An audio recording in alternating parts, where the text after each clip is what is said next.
Ice cream sticks లేదా popsicle స్టిక్స్తో ఇంట్లోకి use అయ్యేలాగా సింపుల్గా డిఐవైని ఎలా తయారు చేసుకోవాలో చూసేద్దాం. చాలా బాగుంటుంది చూడటానికి, తప్పకుండా ట్రై చేయండి. స్టిక్స్ తీసుకొని రెండింటిని ఈ విధంగా మార్క్ చేసుకొని కట్ చేసుకోవాలి. తర్వాత పైన ఈ విధంగా పెట్టేసుకొని మార్క్ చేసుకొని వాటిని కూడా కట్ చేసుకోవాలి.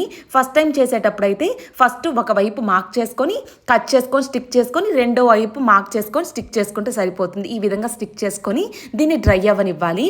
ఇప్పుడు దానికి కరెక్ట్గా షీట్ లాగా పెట్టడానికి వెనకాల మెజర్ చేసుకొని ఒకదానికొకటి ఈ విధంగా స్టిక్ చేసుకోవాలి. ఎంతైతే సరిపోతుందో అన్నీ పెట్టుకొని స్టిక్ చేసుకుంటే సరిపోతుంది. ఈ విధంగా మళ్ళీ పైన కింద ఈ విధంగా మళ్ళీ స్టిక్స్ని స్టిక్ చేసుకొని తర్వాత ఈ ఫ్రేమ్ని పెట్టేసుకుంటే సింపుల్గా ఫోటో ఫ్రేమ్ తయారైపోతుంది.